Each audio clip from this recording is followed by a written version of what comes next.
अमानत के घर में ईडी की रेड हुई है। उन्होंने कहा था कि मैं जेल चला जाऊं या कुछ भी, ये क्योंकि उन्हें पता था कि ये लोग आज नहीं तो कल इन्हें जेल में ज़रूर डालेंगे, क्योंकि इनका काम ही बेगुनाह लोगों को जेल में डालें। लेकिन अमानतुल्लाह एक शेर है, वो किसी से डरेगा नहीं, वो किसी से दबेगा नहीं। जब उसने कुछ नहीं किया है, इंशाल्लाह बहुत जल्दी वापस आएगा, आप देखिएगा। लेकिन ये जो प्रैक्टिस चल रहा है ना ईडी का, ये बड़ा मतलब संदेहास्पद लग रहा है कि हो क्या रहा है। ये आप उठा के ले जाते हो, फिर छोड़ते हो, फिर ले जाते हो, फिर छोड़ते हो, जब इलेक्शन आता है फिर ले जाते हो। लोग वक्फ बोर्ड में कोई भी चीज़ गलत नहीं पाई गई, ना कोई उसमें कोई घोटाला हुआ। सुबह में ये तकरीबन 6:15 बजे लोग आए और आने के बाद अभी अब टाइम हो रहा है 12:30 बजे। अभी इनको ये लेके भाई ने ईडी का और जो भी कानून प्रक्रिया है उसका सम्मान किया है, हमेशा जो भी नोटिस आए उसका रिप्लाई दिया है बराबर।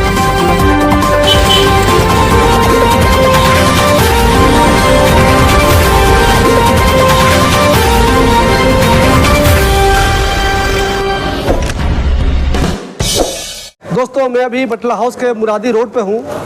मेरे पीछे ये वाला घर, जहाँ पे आप अच्छी खासी संख्या में नेशनल मीडिया वालों को देख रहे हैं, लोकल पुलिस को देख रहे हैं, पैरामिलिट्री फोर्सेस के जवान को देख रहे हैं। ये सब का सब यहाँ इसलिए मौजूद है कि आज अमानतुल्लाह खान को ये घर है पीछे, उसके घर में, अमानत के घर में ईडी की रेड हुई है। ईडी की टीम आई है। रेड हम इसलिए कह रहे हैं उसको कि जब ईडी की टीम आती है तो उसे रेड ही कहा जाता है। ईडी की टीम अमानतुल्लाह खान के घर पे आई है उनसे पूछताछ करने के लिए।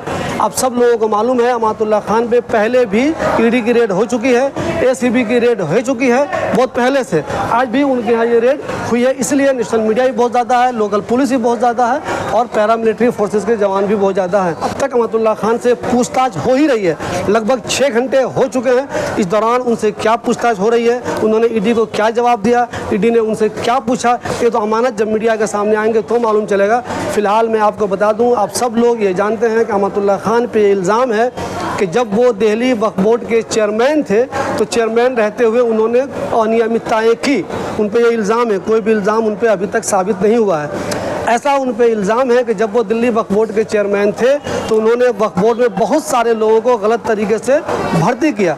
उसके अलावा उन पे आरोप है कि उन्होंने वक्फ बोर्ड की ज़मीन पट्टे पे दी, उससे उन्होंने बहुत ज़्यादा कमाई की और इस कमाई को उन्होंने अपने दोस्तों के नाम प्रॉपर्टी ख़रीदने में ली। ये उन पर आरोप है। ये आरोप अभी तक साबित नहीं हुआ है। इसी सिलसिले में उन पर कई बार एसीबी की भी रेड हो चुकी है, ईडी की भी रेड हो चुकी है, वो जेल भी जा चुके हैं। उनको ईडी ने बुलाया भी है, उनको एसीबी ने बुलाया भी है।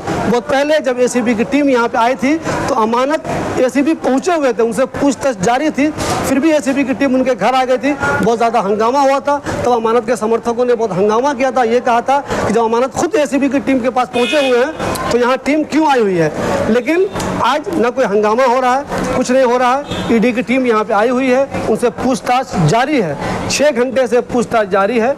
इसका रिजल्ट क्या निकलेगा, अमानत साहब को साथ ले जाया जाएगा या उन्हें आज पूछताछ के बाद छोड़ दिया जाएगा, ये तो वक्त ही बताएगा। फिलहाल मैं बताऊंगा आपको कि अमानत पे जो वक्फ बोर्ड के चेयरमैन रहते हुए तरह तरह के उन पे इल्ज़ाम है, उसी सिलसिले में ईडी की टीम बार बार उनके घर आती है और उनको बुलाती भी है। अब सब लोगों को एक चीज़ मालूम होगा कि अमानत साहब को कई बार सम्मन भेजा गया, वो उसका जवाब तो देते थे लेकिन ईडी के सामने पेश नहीं होते थे। इस सिलसिले में जब सुप्रीम कोर्ट ने ऑर्डर दिया कि अमानतुल्लाह खान को ईडी के सामने हर हाल में पेश होना होगा, उसके बाद अमानत साहब जो लगभग 7-8 महीने कहीं गायब थे, पता नहीं वो कहाँ थे। उनके चाहने वाले कहते हैं कि वो जमात में गए हुए थे, जबकि जो उनके विरोधी हैं वो कहते हैं कि वो ईडी के डर से इधर उधर कहीं गायब थे, पता नहीं वो एग्जैक्ट थे कहाँ। लेकिन सुप्रीम कोर्ट के ऑर्डर के बाद अमानत साहब पेश हुए ईडी के सामने। ईडी ने उनसे पूछताछ की और कभी देर रात ये खबर आई कि अमानत साहब को रोक लिया गया, लेकिन धीरे धीरे उनको छोड़ दिया गया बाद में। और अब तक अमानत साहब बाहर थे, इलाके में वो नज़र भी आ रहे हैं। जो काम पिछले कई महीनों से नहीं हो रहा था वो काम भी करवा रहे हैं। लेकिन फिलहाल ईडी की टीम आई, फिर आ गई है। देखना ये है कि आज उनसे क्या सवाल किए गए, इसका उन्होंने क्या जवाब दिया। देखिए, मीडिया के लोग अमानतुल्लाह खान के गेट के सामने मौजूद हैं। ये जो अफसर आए थे वो भी मौजूद हैं, ये आप देख रहे हैं। यहाँ पे दिल्ली पुलिस की जो गाड़ी होती है वो भी है। ये अमानत का घर है, मीडिया वाले मौजूद हैं। टीम जो उनसे पूछताछ कर रही थी वो पूछताछ करके जा रही है।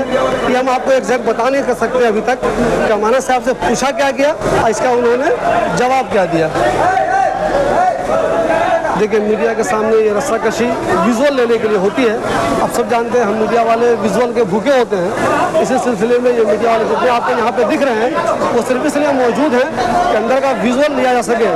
वो ये जानना चाहते हैं कि क्या अमानत को लेके जाया जा रहा है या फिर ये कि अमानत साहब को पूछताछ के बाद छोड़ दिया गया है, ये कुछ कन्फर्म नहीं है। हमें अब तक कुछ दिख भी नहीं रहा है एग्जैक्ट बताएं तो वो उनको ले गए या उनको घर पे रहने दिया। अमानत साहब के जो समर्थक है वो चिल्ला रहे हैं, अमानत साहब को शायद ले जाया जा रहा है, अमानत साहब को ले जाया जा रहा है। वे यहाँ अपने समर्थकों से कुछ बोल रहे हैं, मेरे ख्याल से अब ये समझ में नहीं आ रहा है, ये समझ में नहीं आ रहा है, लेकिन लगता है वो गाड़ी में बैठेंगे और उन्हें ले जाया जा रहा है। जी हाँ, उन्हें ले जाया जा रहा है गाड़ी में। अब वो कितनी पूछताछ होगी, कितनी देर वहाँ रहेंगे, उसके बाद क्या होगा, इसका अंदाजा हमें नहीं है। फिलहाल मैं आपको दिखा दे, इसी गाड़ी में अमानत साहब को ले जाया जा रहा है। ये जो गाड़ी है इसमें अमानत साहब को अमानत को ले जाया जा रहा है। देखिए अमानत जा रहे हैं, इसी में अमानत है, देखिए अमानत इसी में है, इसी गाड़ी में अमानत है। अमानत को ले जाया गया है, देख लीजिए आप, अमानत को ले जाया जा रहा है। वो वहाँ से उनसे क्या पूछताछ होगी, क्या मामला होगा, ये हमें नहीं मालूम है। इसका हम आपको पहले से कुछ नहीं बता सकते। ये देखना ये है कि हो सकता है पूछताछ के बाद उन्हें वापस उनके घर भेज दिया जाए, या हो सकता है अगर जरूरत महसूस हो तो और भी पूछती जाए। फिलहाल मीडिया वाले गाड़ी के पीछे पीछे भागे जा रहे हैं, जिस कार में अमानत को ले जाया गया है। पूरी टीम जो अमानत के समर्थक है वो भी यहाँ पे मौजूद है, वो हैरान और परेशान है, वो समझ में नहीं पा रहे हैं कि आखिर हम बोले तो क्या मिले। फिलहाल ये जो गाड़ी आई थी ये भी जा रही है, इसमें जो ऑफिसर लोग थे आप देख रहे हैं, मीडिया की टीम भी भाग रही है। जो अमानत के समर्थक है वो यहाँ पे मौजूद है, लेकिन ये समझ नहीं पा रहे हैं कि हम क्या बोले, वो तय नहीं कर पा रहे हैं कि हमें अगर मीडिया को जवाब देना है तो क्या देना है। फिलहाल ये अमानतुल्लाह खान का घर, यहीं पे लगभग 6 घंटे तक ईडी की टीम रही, मैं आपको बता दूं। उसके बाद अमानत साहब को साथ में ले जाया गया, जो उनके समर्थक है वो भी जा रहे हैं। देखिए उनके जो समर्थक है वो भी जा रहे हैं, जो अमानत साहब के चाहने वाले हैं, उनकी पार्टी के हैं, उनके जानने वाले वो जा रहे हैं साथ में। ये मैं अमानतुल्लाह खान का आपको घर दिखा दूं। इसी घर में लगभग 6 घंटे तक अमानतुल्लाह खान से पूछताछ हुई। पूछताछ के बाद ईडी की टीम अमानत को अपने साथ ले गई। अब वो कब तक उनके साथ रहेंगे, उनसे क्या सवाल किए जाएंगे, ये हमें नहीं मालूम है। उसके बाद क्या रिस्पॉन्स होगा, अगर अमानत के लोग कुछ बोलना चाहें तो हमारी कोशिश होगी कि हम उनसे बात करेंगे, उनसे जानने की कोशिश करेंगे। फिलहाल मैं आपको बता दूं, अमानत साहब को ईडी की जो टीम आई थी उसने 6 घंटे लगभग पूछताछ किया। उसके बाद अब उनको अपने साथ लेकर चली गई है। यहाँ जो उनके समर्थक हैं वो इंतज़ार कर रहे हैं, उनसे बात कर रहे हैं कि जानने की हम कोशिश करेंगे अगर कोई बोलना चाहे। शकील भाई ये बताइए, अमानत साहब को ईडी अभी अपने साथ ले गई, इस ताल्लुक से आप लोगों को क्या लग रहा है? देखिए हमेशा अमानत भाई ने ईडी का और जो भी कानून प्रक्रिया है उसका सम्मान किया है। हमेशा जो भी नोटिस आए उसका रिप्लाई दिया है बराबर। लास्ट टाइम भी इनको ले गए थे तो वहाँ पे भी बैठा के रखा था, फिर रात में कुछ नहीं मिला, रात में भी छोड़ दिया था। 2016 का केस है सीबीआई ने और इन्होंने क्लीन चिट दे रखी है, उसके बावजूद ईडी अपना काम कर रही है। और आज भी आए तो अमानत भाई को लेकर, जबकि बराबर इनके घर में इनकी मदर इन लॉ है जो कैंसर पेशेंट है, घर में वो रह रही है 4 दिन से। और जो नोटिस आया था विधायक जी ने फिर उसको रिप्लाई दिया था कि मुझे टाइम चाहिए, ये सही हो जाए तो मैं खुद आऊँगा। बराबर जवाब दे रहे हैं, पता नहीं ईडी को कितनी क्या जल्दी है, क्या है इनको मिला है, मिलता कुछ नहीं है। हर बार जाते हैं और कितनी बार पूछताछ होगी और कितनी बार परेशान करेंगे भी ये समझ में नहीं आता है। इनके पास कुछ भी नहीं है। हमारे साथ खालिद भाई है, ये ओखला विधानसभा के अध्यक्ष आम आदमी पार्टी के। खालिद भाई, जब पहले अमानत साहब को ईडी ले गई थी, रात में बहुत देर तक पूछताछ हुई, आप भी यहाँ पे थे, हम लोग थे मौजूद, उनको वापस कर दिया। तो जब ऑलरेडी आप पूछताछ करके वापस कर चुके हैं तो फिर बार बार इस तरह आना और फिर लेके जाना क्या है? सबसे पहले 2016 में ये एफआईआर हुई थी, उसी की तफ्तीश चल रही है। और सीबीआई ने 2016 की इस एफआईआर को 2022 में क्लीन चिट दे दी थी। फिर एसीबी में केस हुआ, उसके बाद अब ईडी देख रही है इसको। तो न जाने क्या है, ऐसे बार बार आके किया जाता है। और अभी फ़िलहाल की जो एक इमोशनल स्टेट में ये है, सिचुएशन ये है कि सास का इनकी ऑपरेशन हुआ है, कैंसर डिक्लेयर हुआ था, तो 3-4 दिन पहले ऑपरेशन हुआ था और 29 को इनको बुलाया हुआ था। तो 29 में इन्होंने 1 हफ्ते का टाइम मांगा था कि मुझे 1 हफ्ते का टाइम दे दिए, then I will come to you, और मैं आ जाऊँगा, मुझे टाइम दे दिए। लेकिन उसको शायद कंसिडर नहीं किया गया, इसीलिए मंडे में आज सुबह में ये तकरीबन 6:15 बजे लोग आए और आने के बाद अभी अब टाइम हो रहा है 12:30 बजे, अभी इनको ये लेके गए हैं। तो मुझे लगता है अभी हेड क्वार्टर लेके जाएंगे ईडी के, उसके बाद शायद शाम को इनको पेश करके शायद फिर उसके बाद कस्टडी में लेंगे, आई थिंक सो। देखिए दोस्तों, अफसोस की बात ये है, जैसे बताया अभी खालिद भाई ने, उनकी सास की तबीयत बहुत ज़्यादा ख़राब है और जब वो खुद कह रहे हैं कि मैं आ जाऊंगा जब आप मुझे बुलाएंगे, फ़िलहाल चूँकि उनकी तबीयत ख़राब है तो मुझे कुछ छूट दी जाए, लेकिन नहीं दी गई। ईडी की टीम आ गई और साथ में उनको ले भी गई। आली साहब, जब भी अमानत साहब के घर पर रेड हुई है, मैंने हर बार आपको देखा है, जब एसीबी की रेड हुई तब भी देखा, ईडी की रेड हुई तब भी देखा, आज फिर जब ईडी की टीम आई तब भी देखा। जब ये कह रहे हैं कि मैं आपको पूरी तरह से सपोर्ट कर रहा हूँ, जब आप बुलाते हैं तो मैं आ जा रहा हूँ, हालांकि बीच में कई दिनों तक, वो कई महीनों तक वो गायब भी रहे, लेकिन अब वो पूरी तरह से साथ दे रहे हैं। अब जब वो साथ दे रहे हैं, रिक्वेस्ट कर रहे हैं, सास बीमार है, तो ईडी को आखिर इतनी क्या जल्दी है कि नहीं मुझे ले ही जाना है साथ में? देखिए शिवली भाई, ये जो मामला था ये 2016 का मैटर था। 2016 में एसीबी ने एफआईआर करी, फिर सीबीआई में चला गया। 2022 में सीबीआई ने एक एक चीज़ खंगाल कर, सारी चीज़ें, सारे तत्व देखकर कहीं पर कोई गलत, वक्फ बोर्ड में कोई भी चीज़ गलत नहीं पाई गई, ना कोई उसमें कोई घोटाला हुआ, ना कोई चीज़ हुई। उन्होंने क्लीन चिट दे दी थी। अमानत भाई भी उसमें गए, अमानत भाई को कोर्ट ने बाइज्जत रिहा करा। आज ये ईडी अमानत भाई के घर पर आई, इनकी मंशा ठीक नहीं है, आम आदमी को तोड़ने की ये कोशिश कर रहे हैं। अरविंद केजरीवाल साहब को इन्होंने अंदर कर रखा है। आपके मनीष सिसोदिया जी 17 महीने में आए, जो बेकसूर, मतलब मनीष सिसोदिया के यहाँ 85 रेडें मारी, गांव के अंदर चले गए और उनके रिश्तेदारों के घर चले गए। मैं कोई घोटाला करता हूँ तो मैं वो घोटाला कहीं तो नज़र आएगा ना, मेरे अजीज रिश्तेदारों के पास होगा, मेरा घर आया बढ़िया होगा, कोई चीज़ तो गाड़ी बंगला होगा मेरे पास। तो कुछ भी तो इन्हें नहीं मिला। ये लगा लिए दीवारें तक तोड़ दी इन्होंने, गद्दे फाड़ दिए, सोफे काट के देखे कि भाई वहाँ पर माल कहीं होगा जब भी तो नज़र आएगा। ये परेशान कर रहे हैं, आम आदमी पार्टी को परेशान कर रहे हैं। संजय सिंह भाई को 6 महीने जेल के अंदर रखा, आगे सत्येंद्र जैन साहब को अंदर कर रखा है, हमारे अरविंद केजरीवाल साहब को इन्होंने अंदर कर रखा है। देखिए इंशाल्लाह 2-4 दिन में आ जाएंगे। आम आदमी पार्टी को ये बीजेपी तोड़ना चाहती है अपने तंत्र से। हम घबराने वाले नहीं है। आम आदमी पार्टी का एक एक एमएलए, एक एक मंत्री, एक एक कार्यकर्ता डट के खड़ा हुआ है, घबराने वाले नहीं है इन लोगों। एक तो ईडी आ गई, दूसरे लेके भी चली गई साथ में। तो आपकी अमानत साहब से या ईडी के अफसर से कुछ बात हो पाई? अभी अमानत साहब कुछ आखिर में बोल रहे थे, वो क्या कहना चाह रहे थे, कुछ समझा आपने? एग्जैक्ट आपको इस पूरे मामले में क्या लग रहा है? देखिए, पहली बात तो ये है कि बीजेपी आम आदमी पार्टी से इतनी बुरी तरह डरी हुई है कि उनके जितने भी शीर्ष नेता हैं, जितने भी बड़े नेता हैं, कद्दावर नेता हैं, उन्हें वो एक एक करके घेरते हैं। निकलता कुछ है नहीं और उसके बाद कोर्ट से उन्हें एक तरह से तकरीबन 50% क्लीन चिट मिलती है और इंशाल्लाह उन लोगों को 100% क्लीन चिट भी जल्दी ही मिलेगी। अब इनका तो काम यह है, इलेक्शन करीब आ रहा है, जैसे एक अफवाह भी उड़ रही है कि इलेक्शन शायद पहले हो जाए। एक अफवाह है, पक्का नहीं कहा जा सकता। तो इन्हें तो ये एक माहौल बनाना है। इसी के तहत अभी जबकि सुप्रीम कोर्ट के जब ऑर्डर आए थे कि जब तक कोई ठोस सबूत ना हो आप इन्हें कस्टडी में नहीं लेंगे। हमारा साहब को बुलाया गया था, वो गए, रात के 12 साढ़े 12 बजे तक पूछताछ हुई, उसके बाद उन्हें रिलीज़ कर दिया गया। अब अननेसेसरी एक परेशानी करने के लिए, क्योंकि एक अंधा कानून चल रहा है, बिल्कुल कोई कहने वाला नहीं, सुनने वाली, देश का आप हाल देख ही रहे हैं क्या हो रहा है। इसके तहत इन्होंने इनको आज अपनी कस्टडी में लिया है। और रही ये बात कि अमानत साहब ने चलते वक्त यही कहा, जो मुझे इशारे से, क्योंकि हमारी अक्सर आपस में हम लोग साथ रहते हैं, ज़्यादातर डेवलपमेंट के काम ज़्यादातर आप देखते भी हम लोग मिलकर करते हैं, तो उन्होंने यही कहा इशारे से कि इलाके का कोई काम रुकना नहीं चाहिए, किसी आदमी को हमारे इलाके की कोई परेशानी नहीं होनी चाहिए। हमारी पूरी टीम, हमारे जिले के विधानसभा अध्यक्ष से लेकर जितने भी हमारे संगठन के लोग हैं और हमारा जो डेवलपमेंट देखने वाले जितनी भी टीम है, हम एक एक काम को इलाके के करेंगे, चाहे वो सड़कों का हो, सीवर का हो, या आदमी की अपनी कोई पर्सनल परेशानी हो।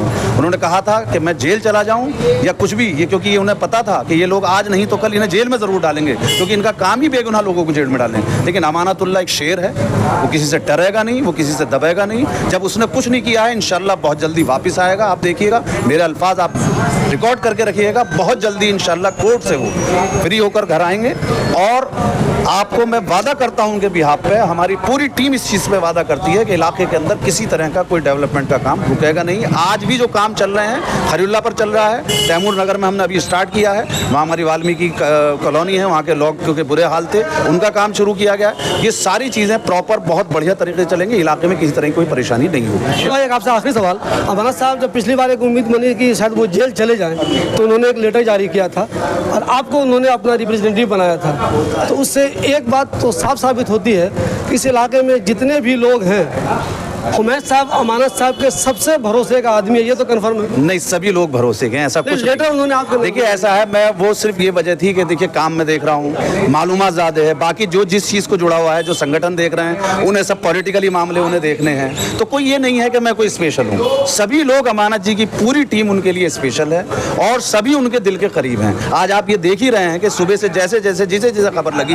भूखा प्यासा यहाँ खड़ा हुआ है। ये एक टीम की यूनिटी और आपस में मजबूती है और अमानत साहब की मोहब्बत है जो हम लोग यहाँ मौजूद हैं। हमारे साथ एक समर्थक है अहमदुल्ला खान साहब के, ये एक दूसरा इल्ज़ाम लगा रहे हैं। इन्होंने कहा कि ईडी की जो गाड़ी यहाँ पे आई थी उसमें बीजेपी का झंडा इनको दिखा है। जी बताइए क्या है ये? देखिए, ये मैंने देखा एक गाड़ी थी HR 67E9029, जिसमें मैं आपको प्रूफ दिखलाऊंगा। ये एक गाड़ी आई और गाड़ी मैंने देखी और गाड़ी में आगे ये देखिए बिल्कुल साफ ये दिख रहा है कि बीजेपी का यहाँ पर एक झंडा रखा हुआ है, जिसमें ये हमारी ईडी की गाड़ी ईडी के साथ में ये गाड़ी आई। तो मैंने देखकर मैंने उन लोगों से कहा भाई ये क्या तरीका है कि बीजेपी की गाड़ी में आप लोग हमारे आम आदमी पार्टी के विधायक अमानतुल्लाह खान को उठाने के लिए आए हो, क्या ये कुछ षड्यंत्र है? तो वो मुझसे कहता है कि नहीं, ये षड्यंत्र नहीं है, ये तो हम पार्टी से जुड़े हुए हैं, तो इसलिए हम जो है झंडा लेके चलते हैं। अच्छा, मुझे क्यों बताइए, क्या ऐसा भी तो हो सकता है कि वो जो ड्राइवर था, आमतौर पे हम लोग कैब या ले जाते हैं किराए पे, वो जो ड्राइवर हो उसकी वो कार रही हो, उसका वो झंडा रहा हो?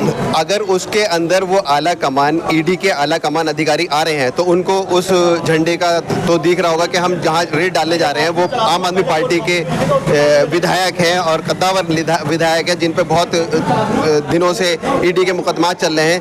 तो इस तरह की गाड़ी को लेके आना ये अपमानजनक समझता हूँ। मैंने इसलिए इसकी वीडियो बनाई और मैंने आपके मीडिया के माध्यम से मैंने आपको दिखलाया। अमाना साहब पे जब पहली रेड हुई थी, मुझे याद है, तब भी आप बहुत जोश में थे, उस दिन भी आपने मुझे बाइट दिया था, मुझे याद है।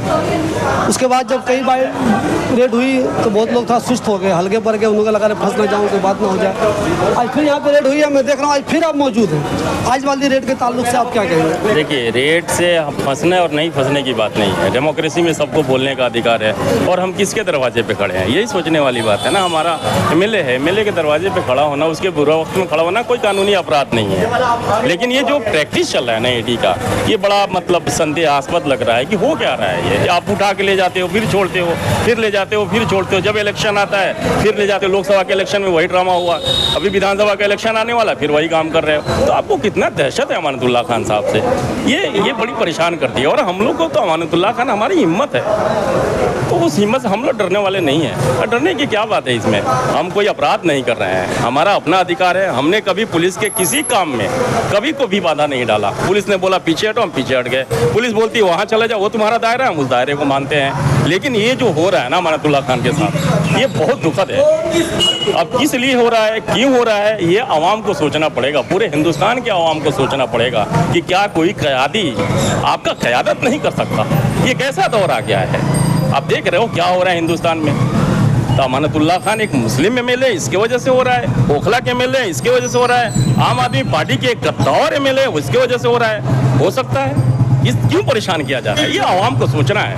तो मुझे एक सवाल ये बताइए, आप लोग कहते हैं जो अमाना साहब के चाहने वाले हैं वो कहते हैं अहमदुल्ला खान एक शेर है, तो वो शेर 6-7 महीने, 8 महीने, 9 महीने गायब आखिर कहाँ थे?